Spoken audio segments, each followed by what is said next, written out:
my Detroit players.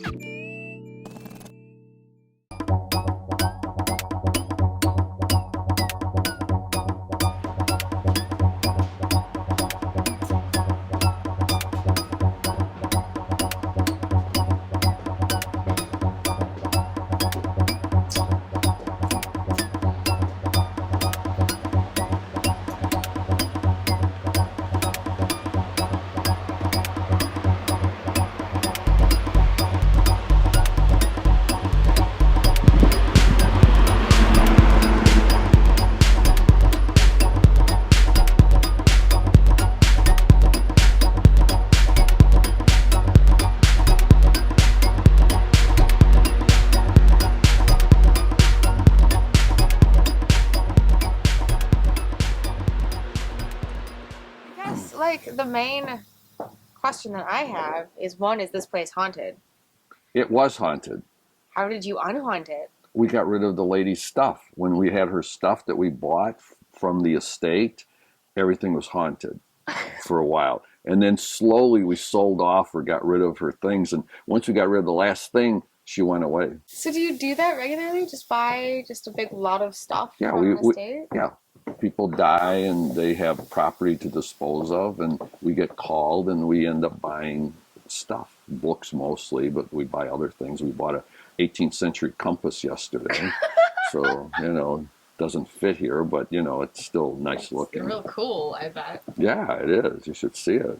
How did this even happen? Like, obviously, small shop, big shop, and then it just kind of keeps going? Or? It's like cancer. It spreads. Okay. Yeah, we started small in the Michigan Theater Building back in the 70s, and we grew and kept growing, and we don't want to grow anymore.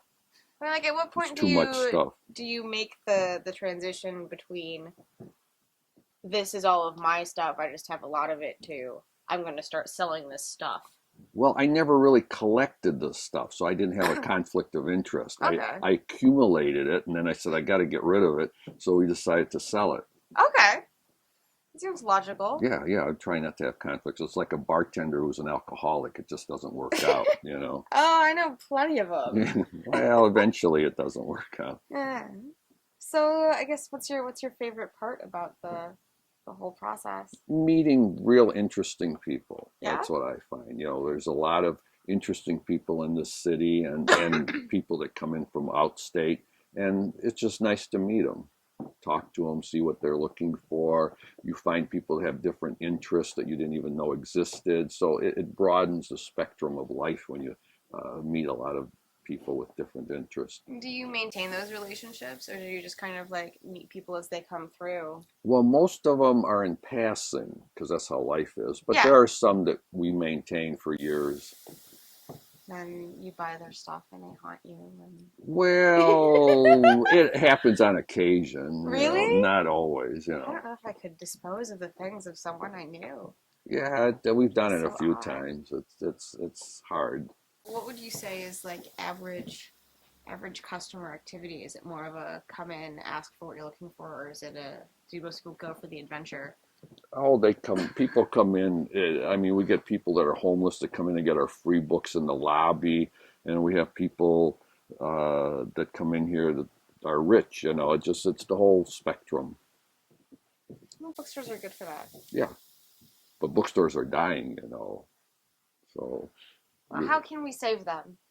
You've got to get the new generation off their computers and into physical books. Well, I mean, that's what I actually confess, I switched to tablet because I ran out of space for bookshelves. Yeah. But it's like, can't read that in the bathtub. Yeah, no, can't read in the bathtub. If you drop Can't it, read you're to the beach, SOL. You yeah. can't, they're difficult. Books are more fun.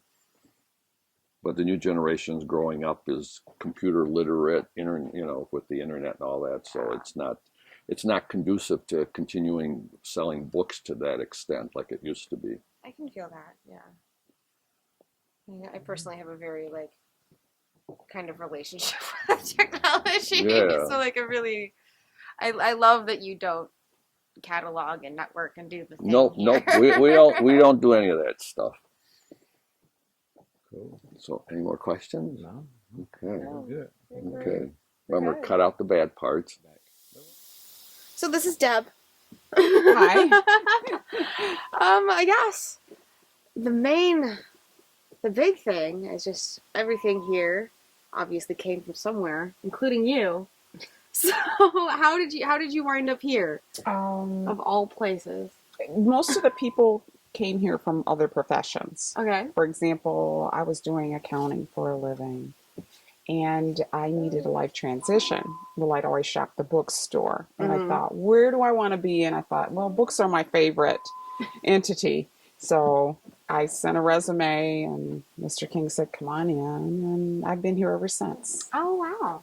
How many people do you have working at any given time?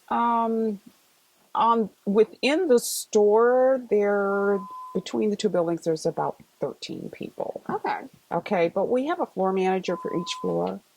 The bookstore itself is a lot to navigate.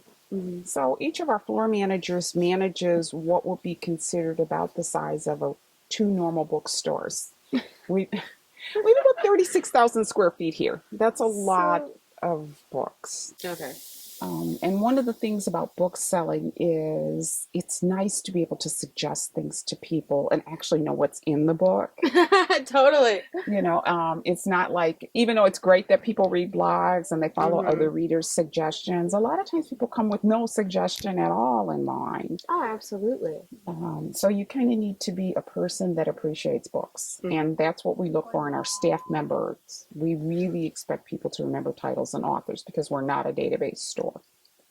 And why is that you don't database? Mr. King didn't want to be a database store. When I came here, I was used to working with some technology. Yeah. And I suggested how we should do it. And he said he didn't want to do that I was trying to drag him into the present. And he wanted to stay in the past. And I think that part of that is because he, as a young person, spent a lot of time in used bookstores in the city of Detroit. And he appreciates the nostalgia. After I was here for a while, I really got it because I realized I came here like other people came, and I had always shopped at used bookstores for the same reason. Yeah. When you come, you step back in time for just a moment. And unless you really want someone to contact you, it is a momentary escape. It's kind of like a refreshing. I could definitely feel that. Like I feel it would be really weird to go into like a really old antique shop and pay on a cube. Right, that's right. So it is. It's that kind of feeling. It's a moment of escapism. It adds to the adventure. Yeah. And books are an escape. We read to escape from our lives. I mean, we read for information, but basically, like you were sharing, Bradbury is one of your favorite authors. He's like one of the greatest people to read if you just need a momentary escape from your real life. And so that's what bookstores offer. Like, what do you think it is about the city that allows a place like this to keep going? I think it's the young people. I think that when Detroit went through that phase where suburban parents were kind of intimidated by coming into the city, they didn't spend as much time in youth shops. Youthful people have a tendency to forge forward. And they are always looking for new places and new spaces. And we have a lot of college kids that are in Detroit. They brought a lot of energy. We have a lot of artists that are in Detroit. They bring a lot of energy, and they bring their parents back into the city. We have become kind of a tourist destination, which has helped us in many ways. Because people come from all over the world to come here. And otherwise, we probably could not remain. We're one of the few that are left in the country. Even I usually come here when it's just like, oh, I keep seeing this book referenced in these other books I'm reading, and I need a place where there's a lot of books, so I'll probably find it. Right. And it's the delight of touching the book next to the book that you came for and not even realizing that it was around. And maybe discovering something new. That's what always kept me going in used bookstores. It's been a lifetime endeavor. That and the smell. Yeah. Well, you know what? Paper has its own smell. It does. It is a very distinct smell. Yeah. Yes, indeed. I went to Redford High School, graduated from University of Detroit. I have lived in other places in the country, which is what makes me so excited to be here at this time in Detroit. Well, it is, because you see other cities, like if you go to the East Coast, I lived in Boston for a while, it's a very viable city, but it's the energy that the people bring. And now we have young people, bless you, I'm sorry. that are bringing us that same energy Uh-huh. and helping drive Detroit forward. So it's a really great time to live in Detroit. Kind of a community center. A lot of times I'm here and I'll see people that may be with one nonprofit that maybe need to touch base with another nonprofit. You can introduce people. It's kind of a way of connecting people. Sometimes we'll have conversations here in the lobby. Like, we don't get heated philosophical conversations usually, but just conversations of people networking. I think that's part of what bookstores bring to the table. They bring people from diverse backgrounds and interests together in one place. Even if they're in the shopping mode and you bump into somebody in the aisle and you begin a conversation, that becomes an important conversation that connects you, and you start to realize how small the city is, but how we can help each other. And I think that that's one of the roles of bookstores. I think that we are community entities. We are still people's neighborhood bookstore, although we're like one of the Just a top big three in the neighborhood. country, right? We just happen to have more books than the average bookstore. And I think that we spend a lot of time doing just that, trying to connect people. A lot of times we give tours. Our contribution to the community is to give a tour for the Historical Society every year. Like, we may not have the money to give them, but they can raise money by using us as an entity. Oh, sure. And then I think that that's a community role. So I think that that is where bookstores have traditionally been. They will always be there. And I think that Mr. King's desire to keep us there, this is not a profit industry. I mean, like, we really should be a nonprofit, but his desire to persevere against the odds to keep us here it makes everyone who works here willing to do the same thing. So that's Detroit and us in a nutshell.